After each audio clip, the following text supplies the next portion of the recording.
After a fractured mandate, political parties must strive to build coalitions and form a government. Elections are a costly affair and should not be held in close succession. But we must all be careful what we wish for. Undecided. Karnataka threw up no single party that has a majority. Perhaps the people of the state were not too enamored by the choices that they had, or it could be a simple case of poll arithmetic. But all said and done, to have chief minister from a party that finished third at the hustings both in terms of seats and vote percentages seems undemocratic. When H.D. Kumaraswamy speaks about staking a claim, Siddaramaiah says his Congress party will extend unconditional support to Kumaraswamy's JDS. It isn't about the numbers that they help on, it is as much about the spirit of democracy and upholding the mandate that has been given. The precedent that's been set by the Supreme Court is that the governor invites the largest pre-poll alliance, then the single largest parties. In 2015, hearing a public interest litigation, the then Chief Justice H.L. Dattu and Justice Amitabh Roy had expressed their inability to step in and act against two political parties that chose to form a post-poll alliance. Justice Roy observed that a promise made by a political party was not a promise enforceable by law.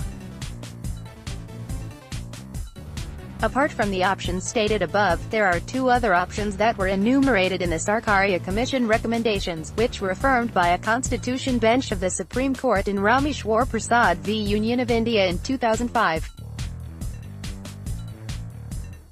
These are that the governor can invite a post-electoral coalition of parties, with all the partners in the coalition joining the government, or that can invite a post-electoral alliance of parties, with some of the parties in the alliance forming a government and the remaining parties, including independents, supporting the government from outside. The Congress has been harping on what happened in Goa last year, where the governor didn't consult them even though they were the single largest party, and went ahead after the BJP with the support of two other local parties staked claim. Post-poll alliances aren't new to the Indian context, but rarely has the experiment been in interests of the populace if the party that won the most seats or the party that finished second doesn't manage to lead the government. Remember Madhukota anyone, the independent who became Jharkhand chief minister for almost 2 years in 2006. That experiment didn't augur too well for the people of Jharkhand, did it? He allegedly made 4,000 crore rupees in a mining scam, for which he was convicted in 2017 to 3 years in jail. We clearly live in interesting times where phone connections are prepaid and political alliances are post-poll, where consumers have number portability and the parties port ideologies.